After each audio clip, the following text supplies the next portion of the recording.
This is breaking news from Channel 7 Eyewitness News.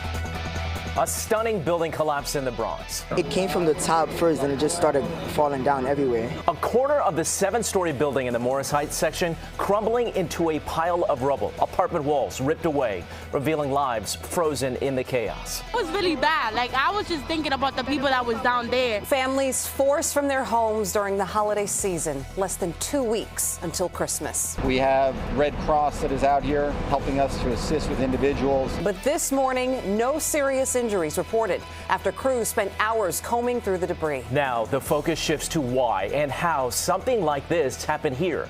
What went so terribly wrong? Right now we see 7 open violations. From the emotional toll on the people who live there to this urgent hunt for answers. Our team coverage coming up. And good morning on this busy Tuesday morning. It is December 12th. I'm Mike Marza. Good morning, everybody. I'm Shirley Nalika. We're going to get your weather and traffic in a few minutes, but let's get right to our team coverage of this apartment building collapse and what comes next. We want to begin with Eyewitness News reporter Lindsay Tuckman. She's live in the Morris Heights section of the Bronx with the very latest for us on this investigation. Lindsay, good morning. Good morning, Shirley. And it certainly was the first thing everyone thought when they saw the terrifying footage of that building behind me here collapsing. Is there anybody underneath the rubble? Well, after hours of searching, concerned of that very thing, the FDNY says nobody was found buried underneath. But now the investigation into why the building collapsed begins. I'll show you how it looks behind me here. You can see there are still plenty of emergency responders on the scene, and the road is closed off. This building is nearly 100 years old, and officials do say work was being done on the facade just this week. There's scaffolding that's blocked off right now by fire trucks, but there is scaffolding on the building. But you can see the partial collapse to the side of this apartment building, 7 stories tall, and you can see the corner there. Each room, the walls just gone. And on the top floor, you can see right inside to that room with furniture still inside. It really is amazing that no one was severely injured. It did take firefighters less than 2 minutes to arrive after the building suddenly collapsed and crumbled to the ground. There's a fire station right around the corner, and that's when the search began. The FDNY used power saws, drones, robot dogs, and real canines to comb through that metal and debris. Now, by last evening, first responders were able to clear away the massive piles of detritus, debris, and metal. They say it was 12 feet high in some spots, as well as brick from the walls, the facade, and it was cleared out down to the street level, and that's when FDNY was able to officially confirm that there was no one found buried underneath. Officials do say, though, 2 people are being treated for minor injuries from the evacuation. It's this type of operation we train for every day at our training facility. Our specialized units, we have a pile of debris at the rock, and we train exactly under these conditions for this day that hopefully doesn't happen too often. The construction, the stuff they put it for the construction start to break up first. Then we go outside to see what's going on, then the building just fell down. Well, as for the cleanup and the investigation, the power companies have turned off, or the utility companies have turned off the power and gas to the building. And as you can see, it is still cordoned off for safety reasons. People cannot get back in the building. The Department of Buildings is now investigating, starting the preliminary investigation into what caused the collapse. But it could be a while until we have that full, clear picture of why this happened. For now, live in the Bronx, Lindsay Tuckman, Channel 7 Eyewitness News.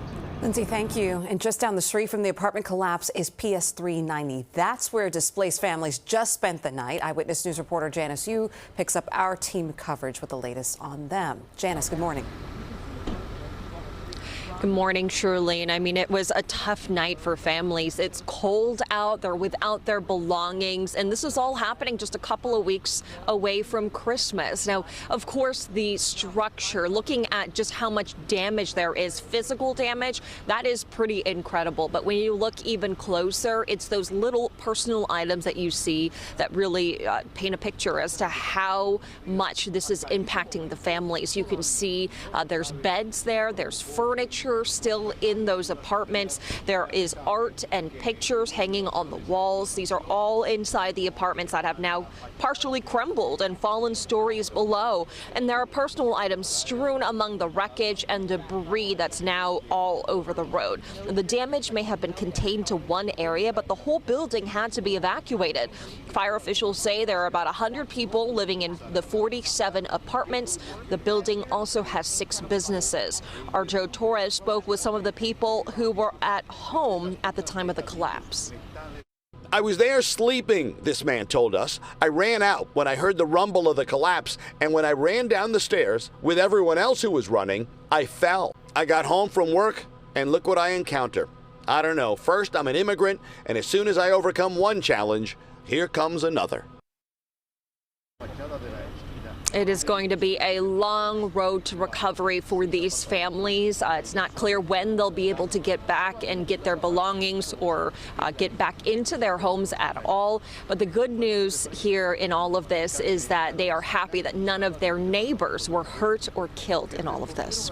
Live in the Bronx, Janice Yu, Channel 7 Eyewitness News. Yeah, that fact pretty incredible this morning, Janice. Thank you. And now officials say the apartment building had several open violations, but at this point, none of them appear to be linked to a clear cause. So what does all that mean as they try to dig into exactly how this building came down and why? Eyewitness News reporter Anthony Carlo in the newsroom with that part of the coverage. Anthony, what do we know? Well, Mike, this is a century-old building with a history of complaints, and here's what we know right now. Billingsley Terrace was built in 1927. It's 7 stories tall, and that means it falls into a specific jurisdiction of facade law in New York City. The Department of Buildings says the owner of the building submitted its most recent report in March of 2021. That report found unsafe facade conditions, 7 of them, including mortar that was deteriorating and cracked bricks. Also this, last month, a $2,400 fine was issued by the buildings department for, quote, deteriorated and broken mud sills at the base of scaffolding around the property. That damage could affect the scaffolding's structural stability, causing a potential collapse, according to the city. There is an active permit, a permit that's valid until next summer. Work was being done on this building as recently as a few days ago. There are drawings that were submitted as part of the process to pull the permit that speaks to the part of the right lower corner that is collapsed. So obviously we'll take a strong look at that. Our engineers and our inspectors hope to be able, once given the green light from FDNY, to get in the building and the second part of the H building to do an inspection, and we'll have more answers after that.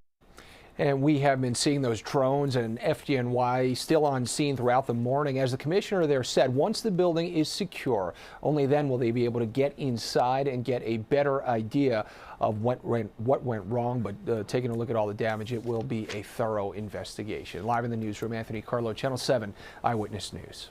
Anthony, thank you. Several road closures in the area as we bring in Heather O'Rourke. So we saw from Lindsay's point of view and Janice's point of view, the streets are blocked. What do we need to know if we're in that section of the Bronx this morning? Well, you basically want to avoid this section right over here. So it's West Burnside Avenue both ways between Sedgwick Avenue and University Avenue, and Billingsley Terrace, of course, both ways near Felon Place. We have buses being detoured, BX40, BX42. So again, this is that square where you want to avoid this area right over here. You can see the Deegan is just off to the left there. Deegan is unaffected, just in case you do that. But again, you have those buses being detoured around the area, the 40, the 42. Metro North had some schedule changes yesterday afternoon when this first happened, but those are now been lifted. We have a normal schedule again, once again, for Metro North. Alternate side of the street parking rules are in effect, but we do have a gridlock alert day, so you definitely want to leave the car at home. Mike, over to you. Heather, thank you, and please stay with Eyewitness News on air and online as we continue to cover this partial collapse of that apartment building in the Bronx. Coming up at the bottom of the hour, we're going to be speaking with former FDNY Commissioner Tom Von Essen about the investigation. Former New York Congressman George Santos is scheduled to appear in court on Long Island later this morning. According to a recently filed court document, he is talking to federal prosecutors about a plea deal. Santos faces a long list of felony charges for crimes including conspiracy, wire fraud, and falsification of records. He's supposed to go to trial in September. It's 6:09 and Donald Trump's civil fraud trial resumes later today in Lower Manhattan. The former president's defense team expected to rest its case. That will happen after the final witness, an NYU accounting professor. After he concludes his testimony, the state is then expected to present a brief rebuttal case, which may rest either today or tomorrow. A written decision in the case could come in late January. Now let's get a check of weather and traffic. Let's start off with... So please be aware of that. Street cleaning rules are in effect. It's a gridlock alert day. Mike and Charlene, over to you. All right. Thank you both for that. 6:11. New this morning, the Coast Guard scheduling a series of hearings into last summer's deadly cargo ship fire at Port Newark. Well, it was an incredible night at MetLife last night. The players, not the only heroes on the field at the stadium. We'll introduce you to the canines being honored for their service. And it involves a program that focuses on rehabilitation instead of punishment.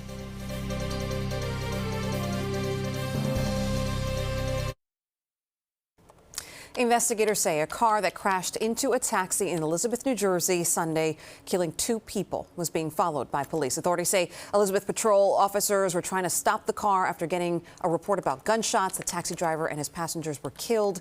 Police arrested 2 people in the car that hit the cab. A 3rd person still on the run. A series of public hearings will be held next month by the U.S. Coast Guard into that deadly cargo ship fire that killed 2 Newark firefighters over the summer. The NTSB also would be part of these hearings, expected to take place in the Newark area. The fire broke out at Port Newark and killed firefighters Augusto Akabu and Wayne Brooks Jr. Their family's lawyers now saying a Jeep Wrangler on board the ship with mechanical problems sparked the fire. A man cleared in the killing of a subway token booth clerk in Brooklyn is suing New York City and 2 detectives for $50 million. Thomas Malik claims a, quote, wanton and reckless law enforcement culture subjected him to decades of wrongful imprisonment that left grave psychological damage. Malik is one of 3 men who spent decades in prison before prosecutors tossed their convictions last year in the death of Harry Kaufman. Kaufman set on fire during an attempted robbery as he worked at a subway station in 1995. The Brooklyn DA's office said the men's convictions were built on false and contradictory confessions and other flawed evidence. The NYPD and several canine teams receiving a special honor during last night's big Packers-Giants game. They were recognized at halftime for their service. It's a charity called Puppies Behind Bars. Provided the dogs to the NYPD. These dogs are raised and trained in prison by incarcerated people. The goal here, rehabilitate the inmates while also training service animals. In the past 25 years, the charity has raised more than 3,000 dogs as service animals for wounded vets, explosive detection animals, or just therapy dogs. Watching these dogs, the effect that they have on the students that are out there on campuses, to the communities that they're serving, to the humans that they're serving, and then for a chance for these incarcerated individuals to give back to a society from which they took and to do something wonderful that keeps on giving. Well, one of the groups of pups honored last night belonged to the NYPD's Employee Assistance Unit. Their job? Simply to make people happy. One paw, shake at a time. So fantastic, that organization, and just how many things it accomplishes all at once. Everything that has happened at MetLife Stadium since Sunday has been really good. That's right? a good point. That's for you to point out. That's a great point. Right, started with the Jets and then the Giants win. I kind of feel like a win when I look at your 7-day. Like, yeah, I mean, what did you say? Tell me about it. Snooze and cruise. Snooze and cruise. That's great. A little bit of a break here in the weather. Yeah. Mike, Charlene, over to you. All right. Thank you, Heather and Jeff. Coming up at 6:30, the new federal charge for the man accused of firing a shot outside a synagogue in Albany. Plus, the encouraging news economists are expecting today when it comes to inflation. On the money this morning, the Dow Jones gained 157 points. Futures pointing to a higher open today. As for Hong Kong's Hang Seng Index and Japan's Nikkei average, they both closed higher. The Bureau of Labor Statistics is scheduled to release its Consumer Price Index report this morning. Expectations are that inflation is going to rise 3% compared to a year ago, which would be lower from last month's reading. If the predictions hold true, the report would provide more evidence. Inflation is slowing. Tomorrow, the Fed will announce its latest decision on interest rates. The central bank is expected to keep interest rates where they are. A federal jury has ruled Google's App Store violates U.S. antitrust laws. This verdict comes after a years-long battle between Google and Epic Games. Now, Epic Games is the maker of Fortnite, and Epic accused Google of operating a monopoly because it shielded its App Store from competition. Google says it will now challenge the verdict. 6:24 right now. For the first time, we are getting a view from above the collapse. Look at that. That's from Newscast 7, the Bronx apartment building collapse. Our team coverage continuing at 6:30 with a live report from the ground and the air. Well, no weather impacts as the investigation really ramps up today. Chilly, but a clear morning as we head into a dry stretch of weekday weather. Meteorologist Jeff Smith returning with the exclusive AccuWeather forecast on this Tuesday. This is breaking news from Channel 7 Eyewitness News. We got some overnight developments in that apartment building collapse we've been talking about all morning long. This is in Morris Heights, the section of the Bronx there where this incident happened. Miraculously, no reports of any serious injuries after crews spent hours cutting and sifting and looking through all the rubble to make sure that no one was trapped underneath. Still, dozens of tenants have been displaced as a result of this after the corner of that building on Billingsley Terrace came crumbling down yesterday afternoon. And now the question remains, how did this happen? We do know the building had open violations, multiple violations, but were they linked to the collapse? Our team coverage coming up in just a couple of minutes. But we want to begin with the weather and a start to a very chilly day here. Let's go to meteorologist Jeff Smith for a check of the AccuWeather forecast. Get us out the door, Jeff. Yeah, chilly, but not too far below average for this time of the year. As a matter of fact, about average. We're talking about Heather. Back over to you. Yeah, and for those that commute through the Bronx, this commuter alert where we had this partial building collapse. West Burnside Avenue closed down both ways between Sedgwick Avenue and University Avenue. Billingsley Terrace both ways near Felon Place, that is closed down. The buses are detoured around the area. Naturally, the BX40, the B42, you could just see this devastating situation here. And it's a miracle that we did not have any serious injuries involved in this partial building collapse here. You can follow along with Copter Cam here and just check out what occurred yesterday at 3:30 in the afternoon. Just a big mess right over there, but also a miracle. A miracle occurred here where we did not have any serious injuries. Now let's head over here and talk to you about just the area that you really want to avoid. Burnside Avenue to West Tremont Avenue between Felon Place and Sedgwick Avenue. The buses are detoured around this area as well. The BX40 and 42. Street cleaning rules are in effect, but it is a gridlock alert day. Mike, over to you. Heather and Jeff, thank you. At 6:30 and more on this overnight news in the wake of that terrifying building collapse in the Bronx. The FDNY calling it miraculous. You heard it from Heather there as well. Nobody was seriously injured or killed when this thing collapsed. The corner of that building in the Morris Heights section started crumbling yesterday afternoon. And after an hours-long search of what became a 12-foot pile of debris for potential victims, thankfully, that search turned up empty. Now the focus is on all those families that lived in the building and the investigation itself. Eyewitness News reporter Lindsay Tuckman begins our team coverage this morning. So, Lindsay, what do we know? Well, Mike, this building behind me here was nearly 100 years old, and officials do say that some work was being done to the facade of the building up until it suddenly collapsed yesterday. So that certainly will be a part of the investigation. But what really is amazing is that no one was severely injured. The FDNY was certainly concerned that people would be buried under the rubble, but no one was. I do want to show you what we are looking at here. We also have a view from Newscast 7 from above of this apartment building, which partially collapsed yesterday. There are still emergency responders on the scene, and as Heather was referring to, many roads into the area are closed off as this cleanup and investigation continues. You can see, though, the damage to this building. The corner of the apartment building, every wall gone from those rooms. Many of them have been cleared out, but that one apartment at the top, you can still see furniture inside. There is also scaffolding at the bottom of the building, plus much of the debris that frightened people as it fell yesterday. Now, surveillance video from the instance did show the terrifying moments. The apartment building building suddenly collapsed, crumbling onto the street below. People shocked, scared, running from the scene. And it actually took firefighters less than 2 minutes to arrive because there is a station on the corner, and that's when the search immediately started. We arrived in 1 minute and 36 seconds. We immediately evacuated the building, got all the residents out, and started to concentrate on the debris pile in front of the building. All I saw was everybody just piling up. There was cars everywhere. I was just confused. It came from the top first, and it just started falling. My eyes, I couldn't see nothing. My eyes were hurting because the sand was going to my eyes. It was like I was not really seeing nothing. But it was really bad. I was just thinking about the people that was down there and the people in the building.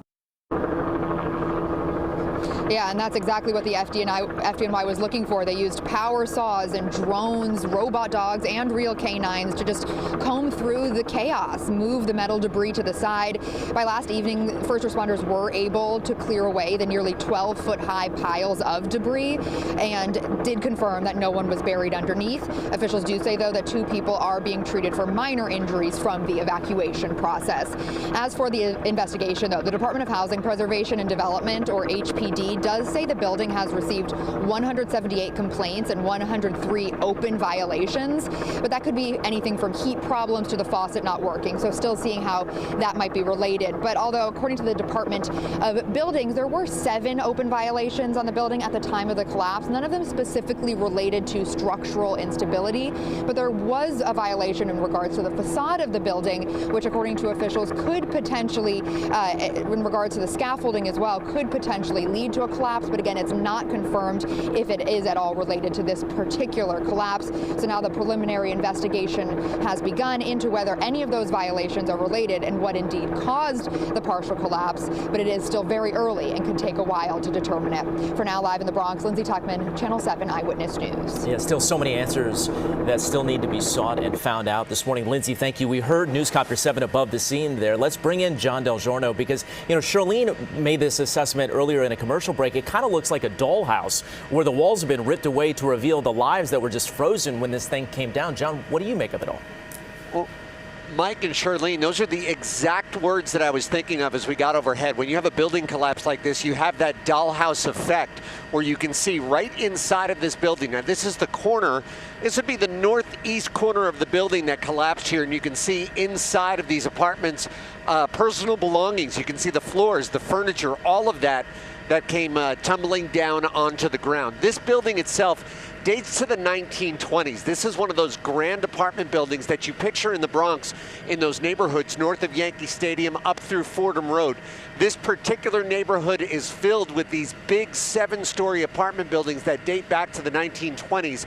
Heather talked about some street closures before. The nearest major intersection to here is University Avenue and Burnside Avenue. That's up on the top right section of your screen. Just beyond that, you will see the Major Deegan Expressway and how close we are. All of this activity taking place just off the Major Deegan at 179th Street. Heather talked about all the local street closures and the bus diversions that are taking place. This is going to be long term. You can see the heavy construction equipment that was moved in overnight, and their work here has just begun. Before they even address the building itself, the first thing they'll have to do is clear this debris from the street. We're live over the Bronx. John Del Giorno, Channel 7 Eyewitness News. So much work to be done still. Thank you for that, John. Meanwhile, dozens of tenants have been displaced. They have been relocated to a nearby school temporarily. Eyewitness News reporter Janice Yu has that part of our coverage this morning. Janice. Good morning, Charlene. Dozens of families spent the night at a makeshift shelter in the basement of a nearby school. And of course, we've been talking about, I like how you guys put it as the dollhouse effect. I mean, it is incredible and so scary to see the damage that was left behind by all of this. But when you look even closer at the personal items that you can see, that is really when it hits home that these are families' homes that have now been damaged. You can see beds, other furniture, pictures pictures and art hanging on the walls. This is all inside the apartments that have now partially crumbled and fallen stories below. And there are their personal items strewn about the wreckage and debris that is now scattered on the roads. Now, the damage may have been contained to that one area, that corner, but the whole building had to be evacuated yesterday. Fire officials say there are about 100 families living in the 47 apartments. The building also has 6 businesses. Our Joe Torres had a chance to speak with some of the people who were at home at the time of the collapse, and they recall the terrifying moments. Marjorie Medal said, "We don't know where we're going to stay. What happened is we have the kids, and we don't know. Our concern is for the kids." Well, at this point, it's not clear what's next for these families. We know the American Red Cross is helping them as well, but it's going to be certainly a long road to recovery ahead. Live in the Bronx, Janice Yu, Channel 7 Eyewitness News. Yeah, no doubt about that, Janice. Thank you. Let's bring in former FDNY Commissioner Tom Von Essen for some perspective on this investigation. First of all, Commissioner, thanks for spending time with us this morning. We appreciate it. Oh, you're welcome. So, Commissioner, let me ask you, on this process of getting all that debris out of there, how challenging of a process is this with the potential threat of the rest of the building coming down on or around you guys? Well, I think that the firefighters are feeling much better this morning, knowing that they've gotten all of that debris investigated. There's nobody under it, and that was the biggest concern, to know that there's no people who are killed or really seriously hurt is a great feeling. So that makes all the guys feel good. Moving the other stuff now, I think is the easy part for them with the heavy equipment. And I don't think they've looked at this building enough. I don't think they expect any more of that. They'll take precautions, of course, just to make sure. But there's some crazy reason that whole corner fell, and that is what the investigation will try to ascertain. Well, shout out to the FDNY. They did an amazing job. Got there in 2 minutes and worked very quickly to get everybody to safety. So that was a good turnaround. But we do know that this building had multiple violations. They weren't necessarily related to the building stability, right? But what exactly are investigators going to be looking for in terms of what happened? Are they going to be equating those other violations?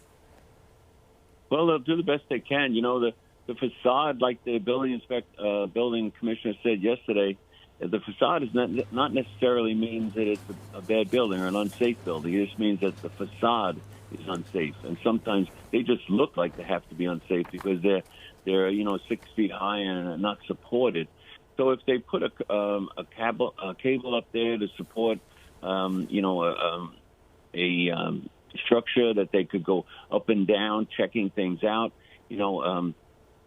and when, maybe put it into a place that wasn't as strong, they couldn't handle the weight, and that just loosened up some real structural beams that made that whole corner fell. That's what they'll try to find out. It's an old building. It's an H-type building. We used to have lots of fires in these buildings years ago. They're maintaining them much better than they used to, but it's an old building, and there's going to be old plumbing and old electric, and everything's old. So it's going to be hard to find out exactly what it is. All those violations could have been just people calling and complaining about, anything, heat, toilets that don't work. They'll have to find out which ones were serious, and if there was somebody that overlooked or didn't do what they were supposed to do. And the investigation really ramping up now, especially with no serious injuries or, God forbid, any deaths. Commissioner, thanks for spending time with us this morning. We appreciate your perspective.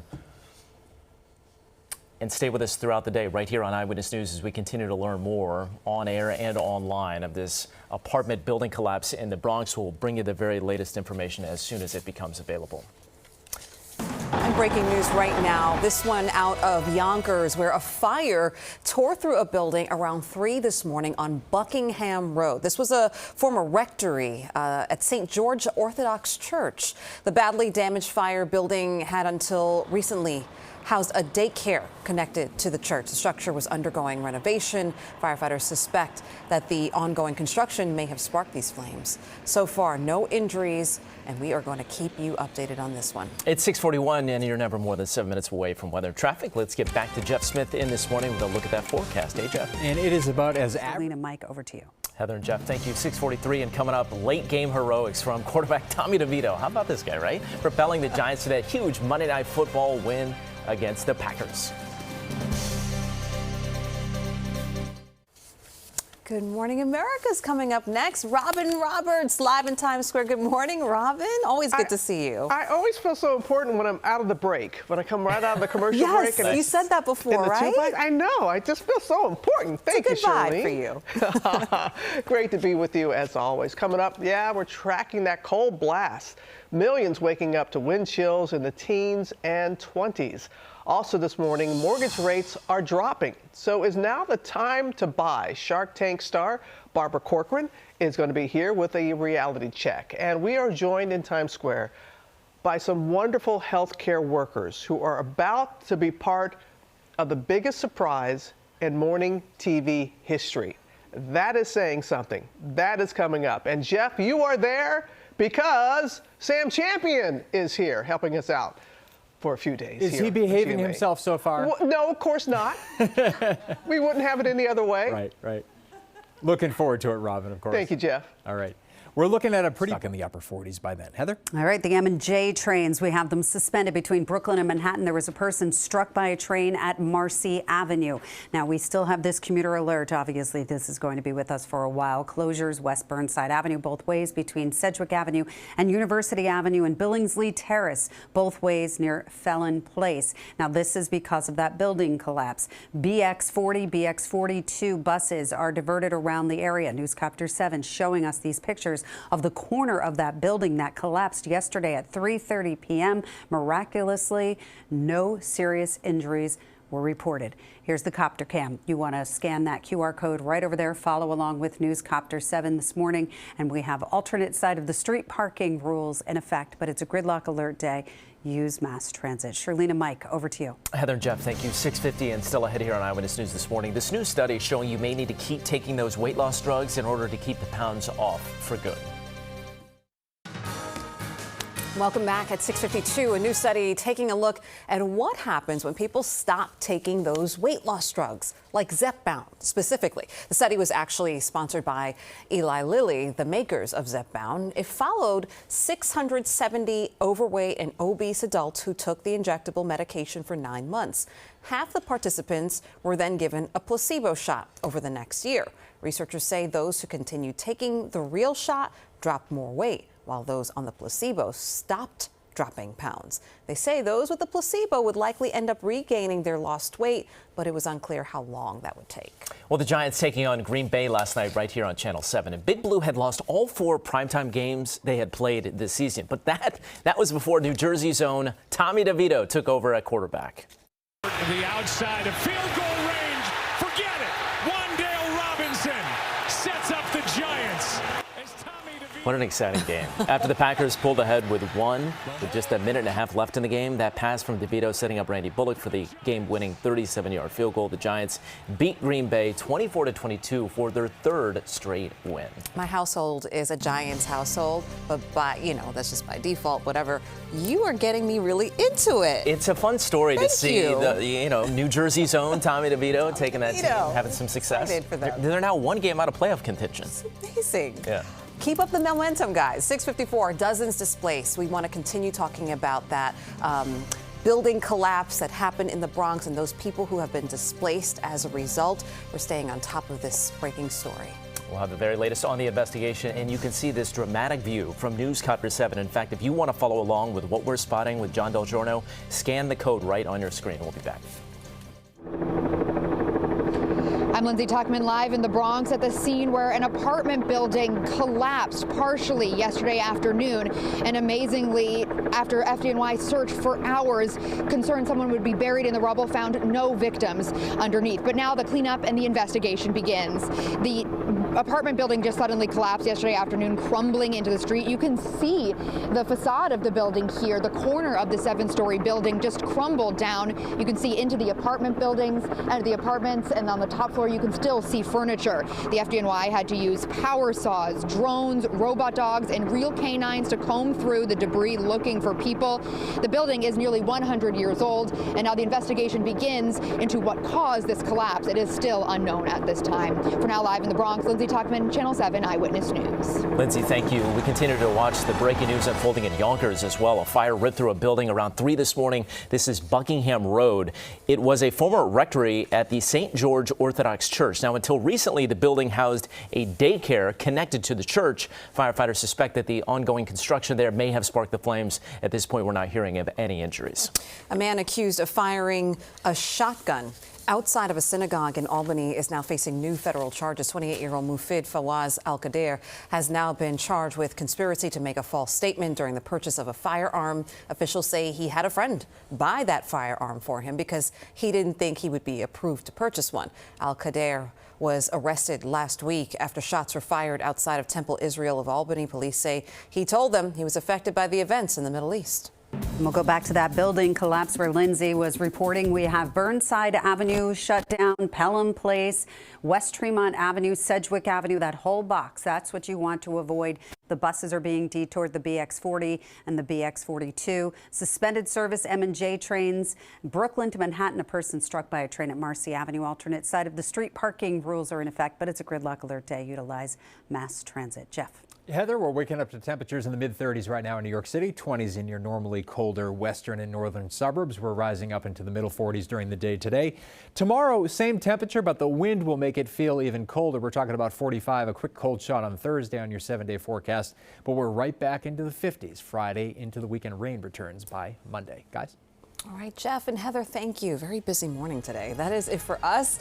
I'm Shirley Nalakat. And I'm Mike Marza. We're back here on TV with more news, traffic, and weather in about 25 minutes. If you'd like to watch our continuing coverage, it streams in just a few moments at ABC7 NY. Have a great day.